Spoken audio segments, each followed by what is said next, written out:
Blanca. How is it going? Well, you know, up and down. Nice place you have here. It's not actually my place, it's called Raven Row. I think it's owned by Ravens.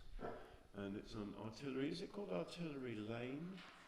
I think so. Yes, very near Brick Lane, a short walk from Liverpool Street. In London?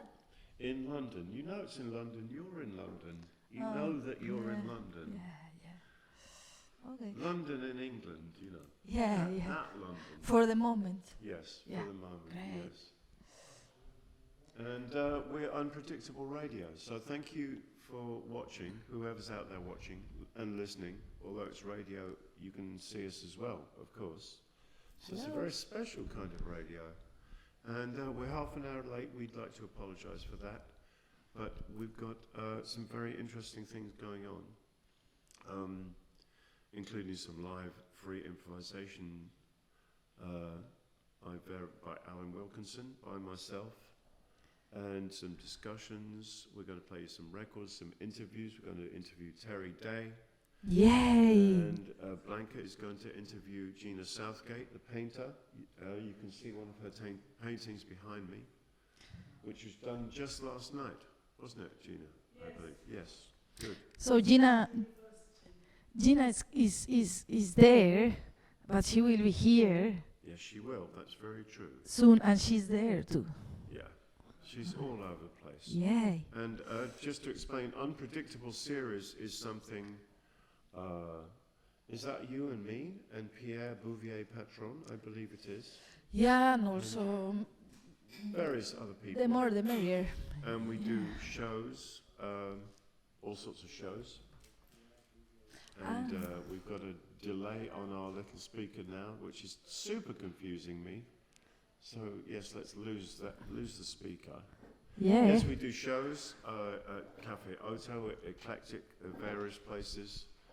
We produce records. The latest record is called Duets with Blanca Regina, who is sitting next to me. Spontaneous music. You look at me very confused. No, I'm thinking, no, you produce it. And I produced it. Self-promotion, just 2 minutes of self-promotion. And no, well, I think we need to explain to people we have done things before. It's not like this is the first thing we've ever done. Like this is the first thing. Well, this is the first radio broadcast we've done in this context, in this way, yes. Yeah, it's more video broadcasting. So we have like on the controls, Pierre, Bouvier, Patron, and Allesandro, Vangi following up. And we want to apologize if some of our technical things don't work as we want, but I imagine most of the things are going to be unpredictable. I imagine they are. It's predictably unpredictable. Yeah, some people love to say that. Yes, they do love to say it, yes. Mm-hmm. Okay, so to our 3 followers online, thank you for being there. Douglas, we know you are there. We really want to thank you for being always supportive of all our works. Absolutely. What's the plan for today? Well, I think we should perhaps ask Alan Wilkinson to play some clarinet. I can see Alan, I can see a clarinet. Perhaps they could meet and create something. Is he going to play here on the little stage area, or maybe around, or? I don't know. Where would you like him, Pierre? So around here? Around here, okay. Well, we'll get out of the way then. Yeah. Yes. So we'd like to present Alan Wilkinson. I didn't know I was going to come here and play on my own, but anyway, there you go. I'll sit down in the chair.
maybe I want to take a seat. Oh, we're going to do a quick interview with Alan. Maybe it's this kind of unpredictable thing. I think it's a good idea. Pierre.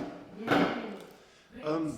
Is this the first? This is probably the first time I've seen you play a B. This is a B flat clarinet, I guess. Yeah, that's correct. Is that true? It's the first time.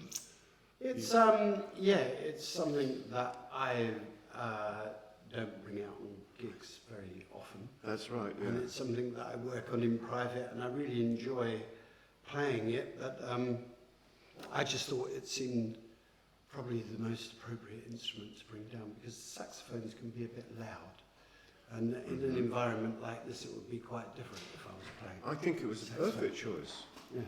You've been playing quite a lot of bass clarinet quite recently, Yeah. which I have seen, Yeah. which sounds amazing. How long have you been working on that? Well, clarinets, I don't know. I was talking about that I wanted to start playing clarinets, and Gina actually bought me one for Christmas, which was the first one, not this one. Well, that's a very nice Christmas present. Yeah, and Very and nice then indeed. I discovered that actually clarinets are completely different to saxophones. They require quite a lot of Yeah. work, and they're completely different beast. And it's taken, I suppose, how long do you think I've been playing the clarinet, G?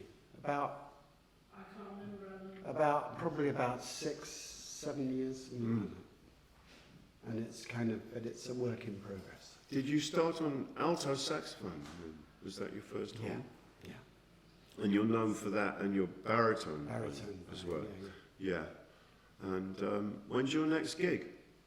You better plug a gig. Oh while yes, you're I'll here. plug a gig. Yeah. Well, there's my regular club night, which is Flimtown, Aha. Yes. which is not next Wednesday, the Wednesday after. Last Wednesday of the month, so this month it's the 27th Yeah. of February, and it features, I'm playing with Benedict Taylor and Daniel Thompson, and we have Alex Ward playing a solo clarinet set. Very nice. Yes. And we have Pascal Marzan and his microtonal guitar playing with Caroline Crabble. That sounds very interesting. Pascal recently moved to this country, didn't he? Yeah. And he plays 10-string guitar.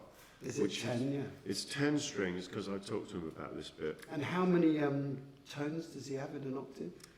No, I think I think it's not to do with the number of tones in the octave. I think it's how he tunes individual strings. I think. Okay. I may, if Pascal is listening, I apologise if I've got it wrong. But I think that the strings are microtonally tuned, but the frets are like an ordinary guitar. Okay. But I might be talking complete rubbish. But also that's an interesting, so Ben Taylor is a viola player, Yeah. and Daniel Thompson is a guitarist, and they're both a little younger than, Yeah. certainly younger than me, probably younger than you. Yes. And Certainly younger than me. and they're part of quite a nice movement of younger musicians. I mean, there are always younger musicians coming into the free improvisation scene. Yeah, perhaps. no, I've done a couple of things with Benedict before, which we both really enjoyed, and I've been wanting to do something with Daniel, who I think, of that kind of acoustic guitar player, I think he's a really good player, Daniel. He obviously comes out of the kind of Derek Bailey sort of school, but he is an acoustic guitar player. It's actually an all acoustic night, which would be interesting as well. So it's the first time that I've actually played with Daniel Thompson. Good. And Ryan's Bar is absolutely opposite Stoke Newington Town Hall, isn't it? That's correct, yeah. On the number 73 bus Yeah, route. 181 Stoke Newington Church Street, N16 OUL. And what a lovely postcode that is. Shall we move?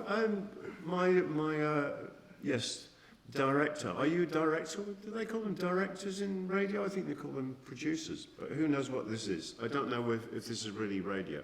It's unpredictable radio. And one of the Definitely unpredictable. It's super unpredictable. So now I have to do this uncomfortable segue from me being an interviewer to me being a lecturer, you see. Oh, you're Because going to lecture? I'm supposed to give a little talk. Okay, I'll So go but and stick listen around. to your Oh, talk. all right then. Yeah, okay. Blanca, you can come and ask me questions if I'm talking rubbish. So, Ravish's litter. yeah, so this started out as quite a long talk. The problem, the idea rather was, it was a problem as well, but it was an idea, that I would give a lecture called Strategies in Instant Composition, which I think is a good title, but of course we're not going to do a long drawn-out thing. We could talk about strategies in instant composition until the cows come home, but what I'm going to do tonight is just talk very briefly about different ways of creating free improvisation using, I was going to say pre-structured things, but in fact I'd like to talk a little bit about improvised conducting. And this was, I've been given this book in the last year or so, Lawrence D. Butch Morris, The Art of Conduction, a Conduction Workbook. And I worked with Lawrence D. Butch Morris. He died a while back, unfortunately. He was an African-American cornetist from New York, and he had ensembles all over the world, always called Skyscraper. There was a Tokyo Skyscraper, Istanbul Skyscraper, Berlin Skyscraper, New York Skyscraper, and he came to England in 1997, I think, 97, that sounds right. And we put a band together and we toured under the baton of Butch Morris. People were in the band like Evan Parker, Pat Thomas, John Butcher, Sarah Gale Brand, people like that. And yeah, and the idea was that we would do an evening of directed improvisation. So we mainly used, is this all clear so far? You look slightly confused, Blanca. Yeah, I'm wondering What if. are you confused about? No, I'm just listening. Oh, okay, you're just listening, okay. So the idea was we'd do a series of conducted improvisations, directed improvisations, with an ensemble that was mainly improvisers, a few people more from the jazz field, a few from the classical music field, but mainly from the free improvisation world, which has in London now grown massively to something completely extraordinary. But it was pretty big in those days. And the idea is that a conductor uses this conduction technique, and it changes all the time. I've been doing this with, well, Terry's been in the London Improvisers Orchestra. What Terry? Terry Day. Oh, is he here? And he's here, and he'll be playing later. He'll be, won't he? No, he won't be playing. He'll be interviewed later. I'll be playing later. But who knows? It's unpredictable. Terry hasn't brought anything to play, have you, Terry? So, now, all right, Terry will just be interviewed by me. No, okay. But anyway, the London Improvisers Orchestra has existed for 20 years, and it came out of the Lawrence D. Butch Morris project, and it consists He plays of every first Sunday of the month. Sunday of Pretty the well month every first in Sunday. any venue to confirm in London. Yeah, usually always in London, usually at Eclectic in Lambeth. So the concert next one will be That's a third. very good question. I think it's the 3rd. I think it's the 3rd of March. Yeah, yes. 3rd of March. So yeah. please come along. So are we going to do any little exercise? Or? No, we're not going to do some exercises. I'm just going to wave my arms around. Oh, well, that So- sounds good. So my philosophy, which is slightly different from Butch Morris's, is that the conductor is more like an equal part of the ensemble. And in the same way that if the trumpet sitting next to you plays an E flat, you don't have to respond to that E flat. You can just carry on. There's no rules about free improvising, even in large ensembles. In the same way, I'd like to think you don't have to respond to the conductor. And I know some conductors, because of course now conduction is a worldwide thing, and everybody has their own version of it. Some conductors in the London band are a little stricter than this, but I'd like to think that as a conductor, you don't have to do everything that I ask you to do. Mostly people do, but anyway, and to give you an idea what the signals are, I've only got a pink biro here instead of my usual baton. But you love that one. It's so. a really nice biro. And so, for instance, if I wanted an entire orchestra to play a sustained note. I just do this, and then I touch it with my baton. Exactly like that. Thank you for it. Thank you very much. And if I wanted them to play a short note all together, I do this. Oh. Very good. Excellent. Thank you very much. So stuff like that. And sometimes you need to make a signal and then bring a downbeat in. So you say you're going to do something. And of course, I've completely forgotten all the other signals. Terry, you have to remind me. All right, don't worry.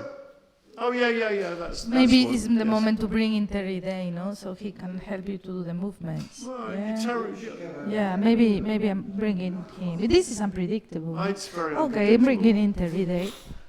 Yes, if you divide the orchestra into two, for instance, as Terry was doing just a minute ago. Oh, yeah. So, and you'd have a sort of crossfade between the two sections of the orchestra, wouldn't That's you? right, yes. And things like that.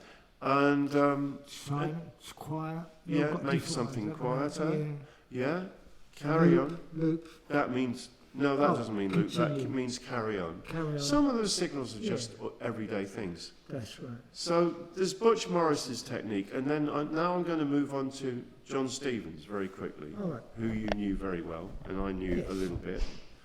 And this book, which I can totally recommend to all free improvisers, John Stevens' Search and Reflect, a music workshop handbook, which was out of print for decades, and finally was reprinted by Rock School, who produced those books of kind of how to play like Eric Clapton kind of things. And people can pass exams to see how well they sound like Eric Clapton. And John Stevens used to do workshops every Saturday morning in Ealing, I think. And people like David Toop and Paul Burwell would go every Saturday morning and do them. And he was a huge influence. He was a great bebop drummer, but he was an amazing improvising drummer. He was a band leader. He had a group called the Spontaneous Music Ensemble for many, many years, as you know. You worked with him sometimes. Yeah, I was Yeah. up at the, because he had a little theatre club, Yes, so I played there with Georgie Khan. yeah, the great saxophone Yeah. player. And the little theatre club was up many, many flights of steps. That's right. I remember you had a bass drum. You had 3 bass drums. 3 bass drums. So schlepping 3 bass drums Up up. 5 flights of stairs. Yeah, heaven on earth. Very yeah. narrow stairs. If They were someone was narrow, coming weren't down they? the other way, then you Yeah. had to stop and negotiate. It was good. Yeah, fun. it was off St Martin's Lane. It was, I think, yeah. yeah. And they do, for instance, one of the pieces which figures in this, I think, is called Together Untogether. Ah, right. Yes. And this was a piece that they played when the Spontaneous Music Ensemble, it changed personnel a lot. And at one point it was just Trevor Watts on soprano saxophone That's right. and John Stevens on this tiny, almost like a toy drum kit. That's right. The rule with Together Untogether, because they did have rules, They did. the rule was the moment you played at the same time as the other person, it was over. Yes. So I saw a performance that consisted of them both with their eyes closed and a very long silence, and then they played, still with their eyes closed, they played exactly the same moment. And Trevor Watts said a rude word, because that meant that the piece was over already. I see. So the piece lasted a second. Oh, right. Well, the silence. Well, would you count the silence as a piece? I suppose you would, wouldn't you, these days? Mark Yes. Westall would. John Cage, I think you have. Okay, in that case, the piece was about a minute long. Yeah.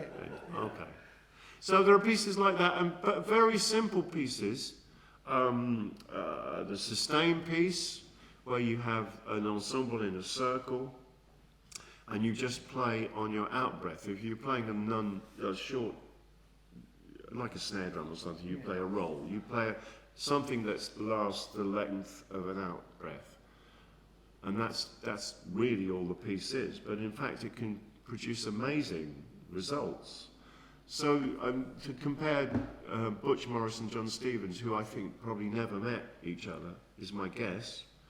But they're 2 different approaches to working with free improvisation and working with free improvisers, and how you can draw on their techniques and their musicality and their creativity, And now I see the next item is another thing with me in it. This is really embarrassing.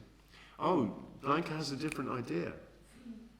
We're going to show a film. Okay, we're going to move into a section which does involve you, Terry, because it's a Okay. section about you, All right. and we're going to show. I'll stay here then. Please stay here. Okay. And Should I we're going to hold the talk mic about, or for not? instance, you can hold a mic if you like. No? HST. We're going to talk about lots of Terry Day projects from recently and further back. But first of all, we're going to show a film. Are we queued up and ready to go? This is a trailer for a documentary about Terry Day. Made by Blanca Regina. Improvising for a long time. And improvised with anyone, really. He is a unique performer, a multi-instrumentalist, a very talented individual, a very nice guy. Please welcome Terry Day. I like this. It's quite really nice, yeah. That's the film.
Let's speak on this.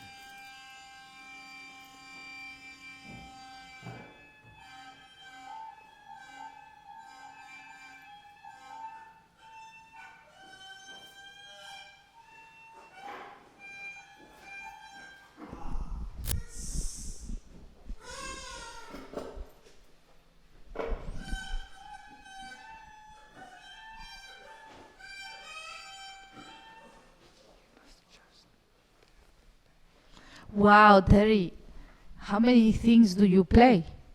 How many things do I play? Yeah. You mean how many things I did play? And do play, no? Oh, I know I only play the drums and the bamboo reed pipes and a bit of piano. Oh, who's this voice in the background at the beginning of the film? Is it Mike Figgis? I don't know. Yeah, it's Mike Figgis. Yes. What were you playing when you're playing soon with Mike Figgis in Cafe Otto? Yes. And With- what will you play? I'll play the drums. Oh wow, yeah. So your father was a drummer, He was. And your brother was a drummer? He was. And then you wanted to play alto, but you ended up playing drums? I did. Yeah, I wanted to play alto when I was 9. And then I had piano lessons when I was 11. Then I went to boarding school, so the piano lessons got curtailed. And then when I left school, I started painting pictures when I was 14, and then I was 15. They said, "What are you going to do when you leave school?" I said, "I'm going to go to Paris and live in Montmartre and be an artist." They said, "Well, you got to earn yourself some pin money." And I said, "Oh yeah, how do I do it?" And they said, "You teach you the drums." I went, "Oh my God." I didn't want to learn the drums. So I learned all the dance rhythms, yeah. But what happened when you played the 4-bar break? Yeah, when I got to the 4-bar break, my how was my emotions? Because all right, kind of going, you know, doing the rhythms and that. But when I got to the 4-bar break, my emotions overtook me. I was taken over by my emotions, and so I kind of lost everything in my head, and I just started trying to stick to the 4-bar, but I didn't succeed. I said to my brother, "I'm having trouble with the 4-bar break," and he said, "Don't worry about it. What you're doing's really good. Carry on exploring that." So virtually, it was teaching me to improvise. But I saw it as an exploring the drums, the sounds, the rhythms, texture, whatever. And that is around 1960s when you are in the art school or before? No, that's around about 1956, 57, when I was 16, something like that. So we are all right when we call you an artist of the first generation of free improvisers in the UK. Yes, yes. By then there was not yet this term of free improvisation. So you have witnessed the transformation of music industry since where the music was only heard in a club to where the radio was starting, streamings, the big business of music industry and the collapse of the music industry. You have seen it all. Yeah, virtually, yeah. Wow. Oh, well. So we have lots of records of your work in the table, but we are going to let people to start search for the music here and there, because it's more interesting to know things that we cannot get on the recording. So we've been working with you on the film biopic or whatever, 7 years already. Is it? And when are we going to finish this film? I don't know when we're going to finish it. Oh, well, I think this year is the moment. This year's the year. Yeah, because maybe like 2020 is like a big date, no? So I'm hoping we really can do that. But for that, what we want to do a big show with your art, or what do you want to do? I'm not sure. I would like to have another exhibition anyway. Another exhibition of my visual works. Yeah, so it was impressive because we have some of the images that I hope the people there, Pierre, is going to play some pictures while we speak. Okay. Because what we saw in your career is that you start working with biros and you make these pictures in the 60s that are all like portraying the riots, and then you move into a more surrealist position where you start painting musicians and women, and now you're scared to paint women because this nowadays idea, so you're scared to paint women. Why? Am I scared, did you say? Yeah. No. Most of my work is kind of what would you call it, soft porn. Nah. And also abstraction. So like kind of the abstractions easier. So the abstraction, I kind of return to the abstraction. I draw all the time. Yeah, I think it's not. You've been like too poisoned by this concept of the soft porn. You just paint around the concept of the body, and then you know how to paint women better. Probably painting man is not so as cool as to paint women. I don't know. But then you have painted so many women, and even you have paints these kind of weird monsters, mix surrealist with elephant heads and 3 boobs and 2-3 legs, and that's one of our favorite drawing. That's the cover of 30 Day Solos, right. That is released and unpredictable. All right. So a little bit of more. The background to that is just when I drew the beast got a woman and a beast, That's basically the theme. Kind of like on all. There's always like however abstract my work. It's always if there's any figures in it, then it's got a narrative. Yeah.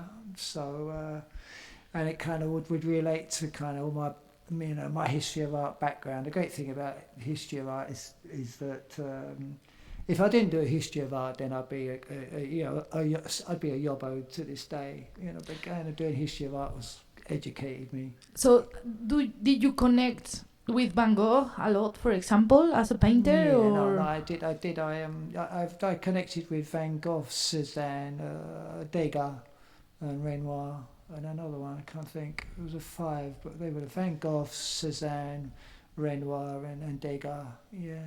So all the Impressionists. Pardon? Impressionists. Yes. Yeah. Because we were watching, there is like a free online film from the 80s. I think it's the 86. Of your colleague Ian Dury, and Yes. we just watched the film the other day. It's available on BBC online. It's a free one, and it's been filmed in the 86. I think one of the colleagues of the art school was the director of the film, and they did shoot it while Ian was still alive. Oh, you're talking about what? Laurie Lewis. Yeah, Laurie Lewis is yeah. one of the producers. So it's a fantastic film, and we were watching at the film, and we were thinking, oh my goodness, they have so many things that are connected. And also, he was all the time saying, this Giza, and you talk like that, you say Giza, no? It's a common word. Yeah, no, but maybe for your area. Yeah. So we were looking at the similarities and all the years that you were working with Ian, and you were also with him at one of the art schools, maybe in the Royal. No, I was with him. I went to Walthamstow exactly. I know the March '62, and then we went to the. Then there was 6 of us, 5 of us went from Walthamstow into the painting school at the Royal College, and then we lived in Elgin Avenue. With Derek Woodham, who was at Dagenham, and Derek Woodham was friends with Shirley Watts, who was Charlie Watts' wife, so that's how I got to know Charlie Watts as well. So who are you going to play next in this concert? Is it going to be... What concert? In the one in Café Otto. What, with Mike Figgis? Yeah. That's with George Kahn and Charlie Hart. George on alto and tenor or whatever it is. And flute, and Charlie Hart on bass, me on drums, Mike Figgis on guitar and trumpet, flugelhorn. Great. So for this year we are preparing a lot of your archive works that are 13 records, plus lots of paintings, plus another book. How are we going to do this? I don't know, I'm just relying on you, my dear. Oh, wow. Okay, I think maybe... would you like to say anything about free improvisation, as Steve was looking at Butch Morris and the conduction techniques, and that he has his own understanding of how to conduct, or what is this meaning for him? Do you have any thoughts to share? What, on improvisation? Yeah. Yeah, I do have thoughts. But I've always, I don't know if any, I've never discussed how I was going to improvise. I think it was only once ever that the people band discussed how they were going to improvise. But other than that, I've never discussed it. And even when I do my lyrics with the LIO, I only give them a chorus. I never tell them what the lyric's going to be. I only give them a chorus if they want a chorus, or what it's called. So I'm contrary to everything that the spontaneous music ensemble stood for, or I'm contrary to any genre. Oh, I can enter a genre, but I don't wish to. I improvise. Oh. I've never discussed the improvisation prior, other than once with the people band, and that was when we were in the studio. That's the only time that we discussed how we were going to improvise. You discuss how, but once, Yeah. but normally you... I just improvise with people. Great. So the only thing you tell is, I'm going to play drums, or I'm going to play this. That's it. You just state what instruments and There's then just go for it. I don't preempt it in any way. Great. For me, it's improvisation. So I improvise with someone, whoever they are. on whatever they play and whatever their experience, whether they're new to it or old to it. And do you like the music of Steve Beresford? Do I like the music of Steve Beresford? Suffice to say that the final spontaneous music ensemble was Nigel and guitar player Roger Smith, who Steve and I were with a long while before that final spontaneous music ensemble, and I did a duo with Nigel, also did Steve. Yeah. It And was Roger. a spontaneous music ensemble, Just not saying how these flumper. things No. maybe Steve and I scored quite a lot of musicians in many ways by playing with them. However, that's another story. Shall we listen to him a little Yes, bit? let's go. Oh well. So Thank you. yeah, it's fine. We'll stay here while the cameras move. We just can keep on being our table. We're comfortable. Okay. So we are going to listen Steve Beresford playing live, and I'm just going to move on slightly the microphone. So we are going to listen to him slightly. We're just moving into a new set.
Wow, fantastic, Steve Beresford. Okay, so slowly. Well done, Steve. Well done, Terry. Thank you, Terry Day. Thank you. Come. Let's give a kiss for the humanity. You know? Thank you for watching us. Oh, thank you. Thank you very much. Yeah, you can follow the Terry Day news in terryday.co.uk. What is that, my website? Yeah, I think so. It is, yeah, that's right, yeah, terryday.co.uk, that's it. Okay, next thing that you're going to do, are you playing with the London Improvisers Orchestra? Oh, hopefully, yes, I will. I'll try and get to the next one.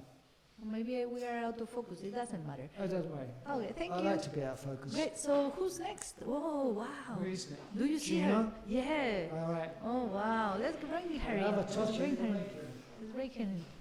Come on. Yeah. So, yeah. But well done, Steve. That was good. No, please, it was my pleasure. Yeah. Have a nice interview. Yeah, Regina Southgate. Great. So, Where am I going? yeah, here in the picture. Yeah. Here in the picture. Oh, well. Wow. So, thank you for coming, Gina. I know it's been mega stressful to drive over Zone 1 in London. We are in the heart of Liverpool Street.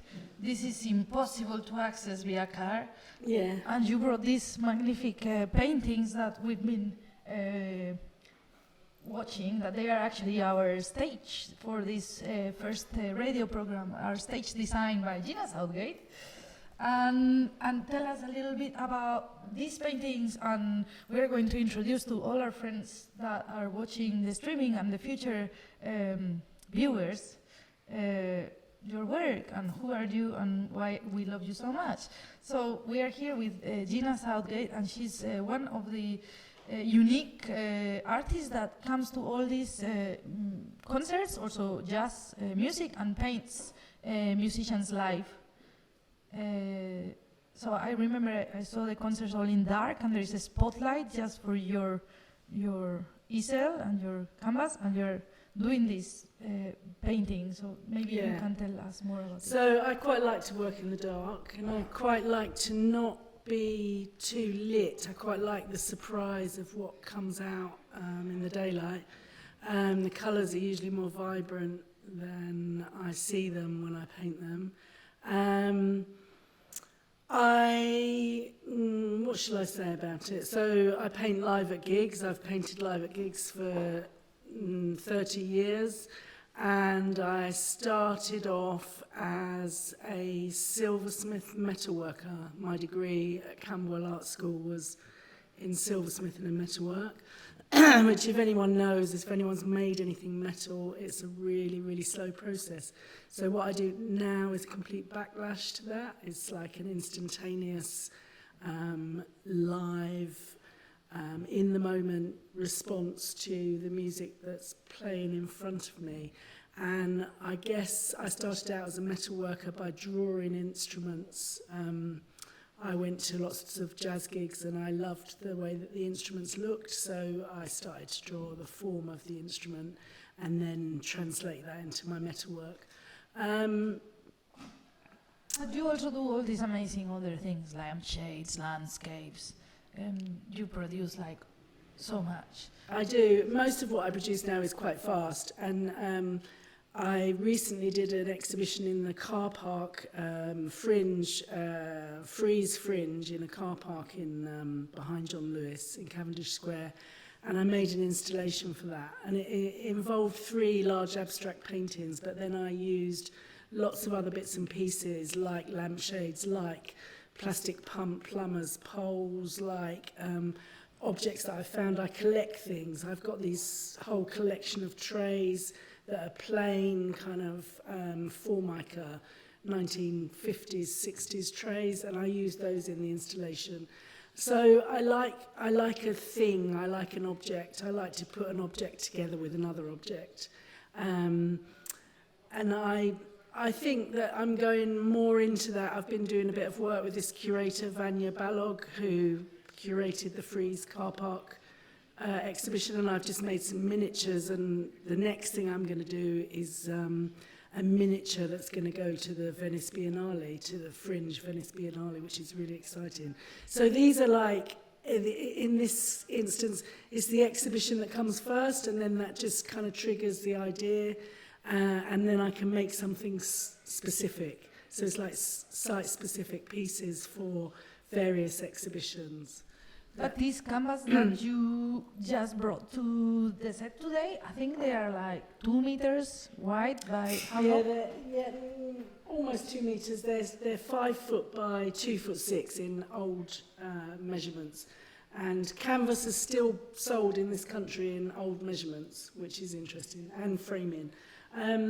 These two fit together. This one is actually the left side. I preferred that behind the people talking, but that's the left side and that's the right side, and they were made as one whole piece. So they're 10 foot long. They were made last night at City University with... Last night? Last night. Oh my goodness, I'm going to walk to the other canvas so then the camera can follow me and the audience can see what you are talking about. So camera, follow me. Now. So there are 26 music students on these canvases, and they're playing lots of, there was a lot of electronics, there were few guitars, couple of big drums, couple of snare drums. There was only one horn, and that was Tullis Rennie, who is the leader of the group, who works at City. He's playing a trombone there in the middle. Yeah. There's a grand piano at the back as well when the pieces join together. So they were playing improvisations, and then one little piece was someone had done a graphic score, and I was just there painting them. And then next week I'm going to go in and I'm going to make paintings with them. So I'm going to make sound paintings with music students next week. Oh my and this goodness. work will all remain in City University in the very long and boring corridors. Yeah, that's fantastic. Yeah. So you're activating boring spaces like universities with your presence and your workshops. They are so lucky.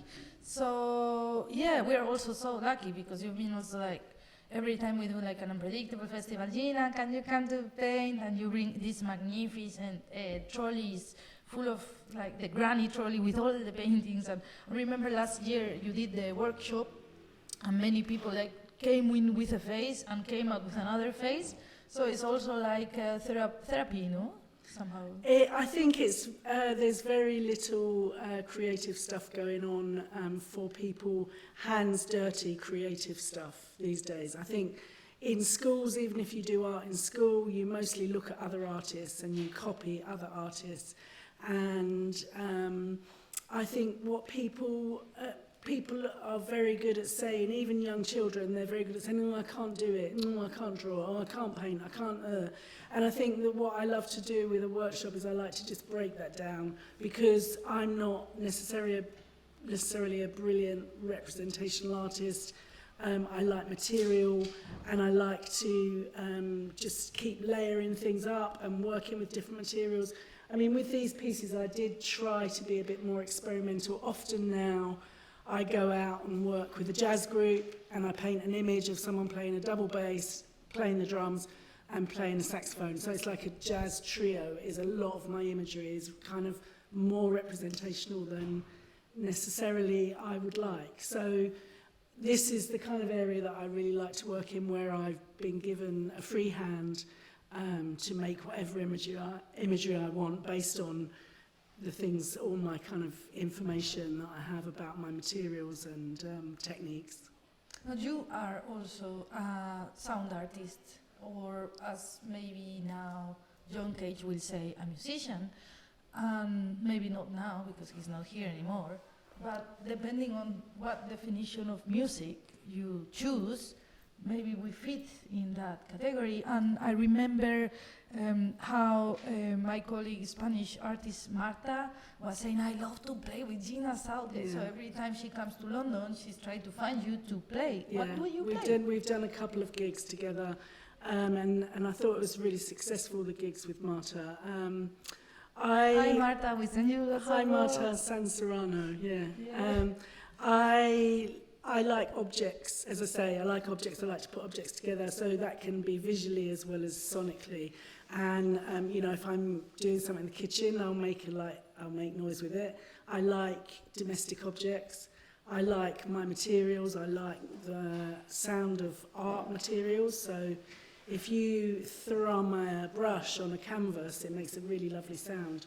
The tighter the canvas, the more the sound. It's like a drum. If you scratch the canvas, it will, I mean, I can illustrate. So if I'm, I don't know, so if I do this, for example, it's a sonic thing. Most gigs and concerts that I paint in, I have to really work hard to stay quiet. But so on some occasions, I can interact. If I'm working in a group where that's okay, or if I'm purposefully doing a performance with somebody, it can be about making a sound painting, or it can just be about making real-time sculpture. I like to join things together. I like to use elastic and tape and hooks and clips and anything that will make something in the real time quickly. So you are moving, I know, you are moving towards installation and sculpture. I don't think I'm moving towards anything. I think I'm using all these things, and I see it, it's like, it's like tentacles going out and coming back into the core. And I don't see any one element of my practice as more important as the other. I live by my work, so I make my living from my work. So ultimately, I think, I sell paintings, I run workshops and get employed to do that. These things that I'm doing at City, and I've just I did some work with a woman called Kim Cypher, who had an album launch last week. She paid me to go and paint at her album launch. And so it's like I'm taking the work where I can get it, and then sometimes if I can take a step back and just go, okay, I've paid the rent this month and I've got this money, it's like I make my own residences then. So I do get money from the Arts Council occasionally via other people. So people like yourself have applied on my behalf for grants from the Arts Council. Local regional jazz organisations have done the same. So I can get paid to go and do a residency, which is fabulous. When that doesn't exist, I'm very much just like my own job creation scheme, and I've got a small business really. I'm a small business artist. So there's often I moan because I'm like, oh, the admin and this, and I've got to sell this and I've got to do that.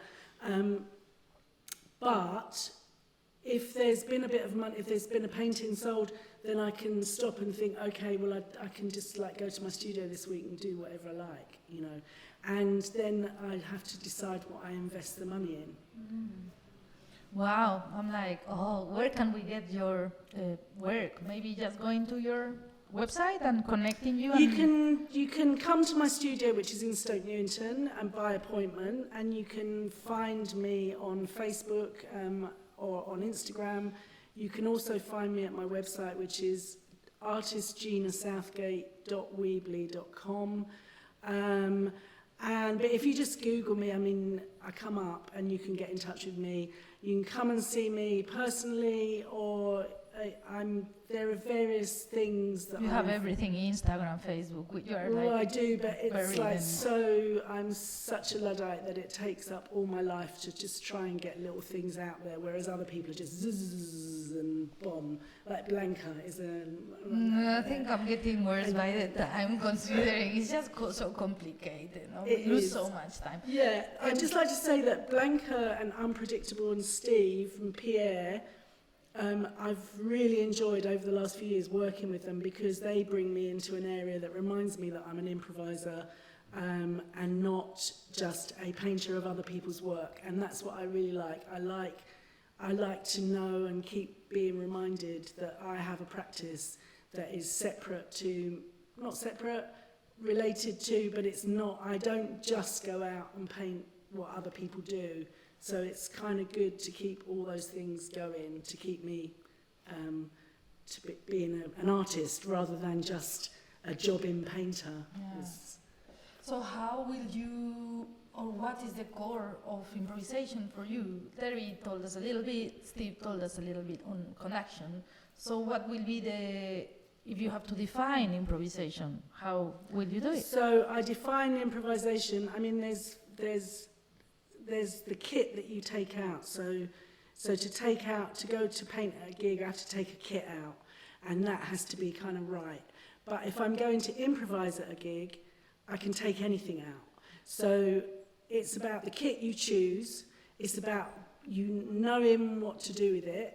And it's about knowing when to do what you do with it. And knowing, so it's like, you go out, you have an idea, you think, oh yeah, I know this packing tape does that, and makes a noise. I know this ladder is like a lovely drum. I know that, you know, there's all these things. I know these scissors will make a noise when I do that. I know there's just, you know, things.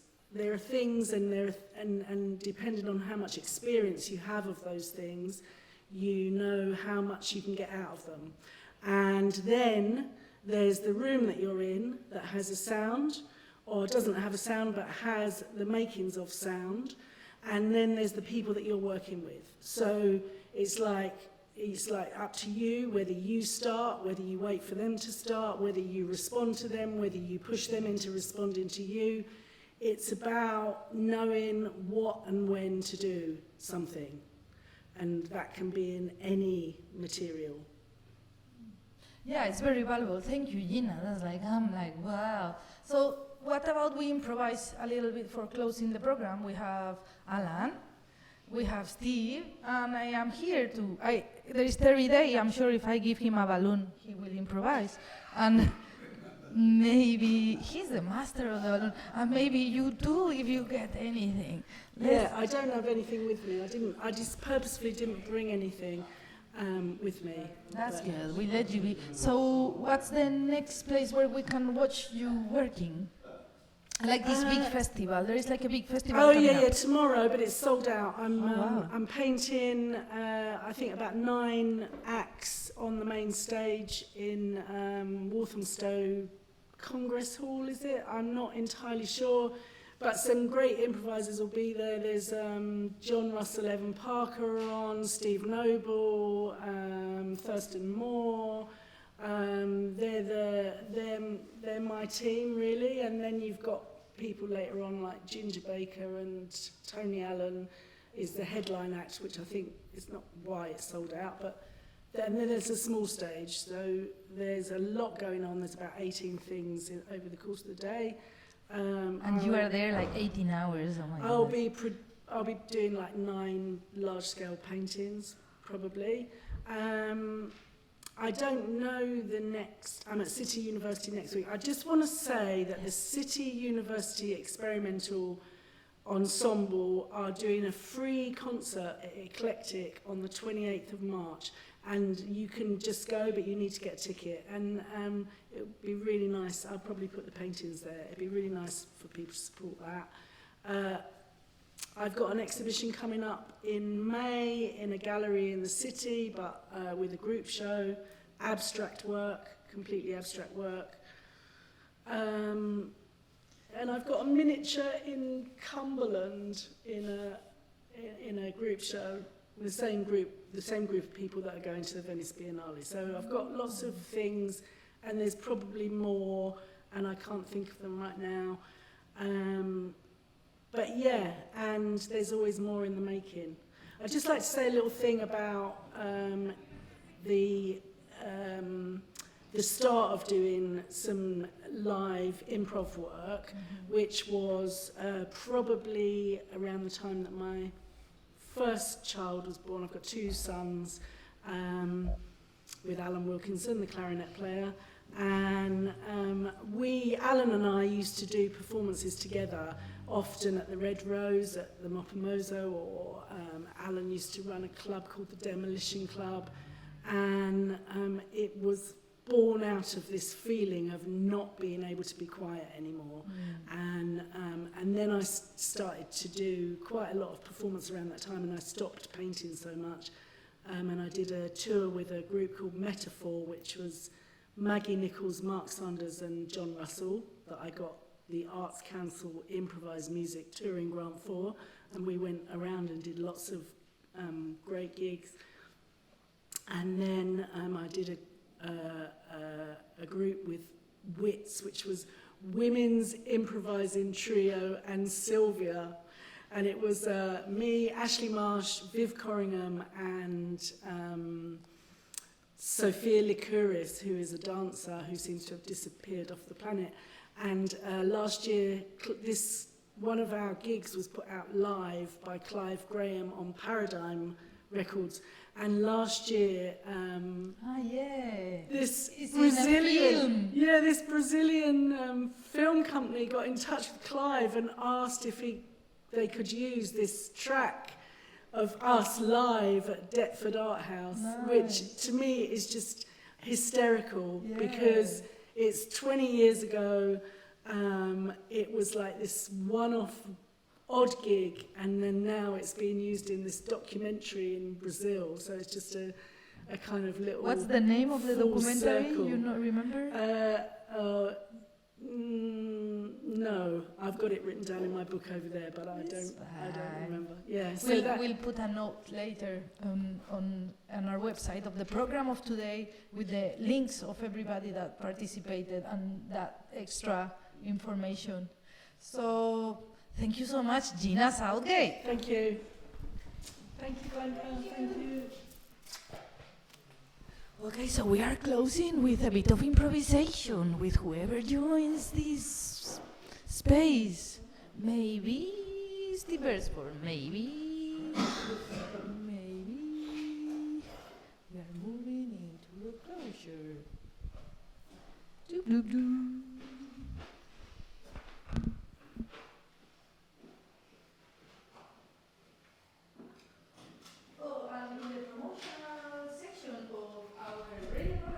We should remind everyone that we have strange umbrellas, film, short performances, talks coming up at Eclectic, and the date is what day? Is the 1st of March, 7:30 p.m. at Eclectic, London, Old Paradise Yard. You can buy the tickets in our website.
Thank you so much. Beresford, Alan Wilkinson, Dr. Regina, thank you for the program today. This is our end. Bravo! Thank you so much.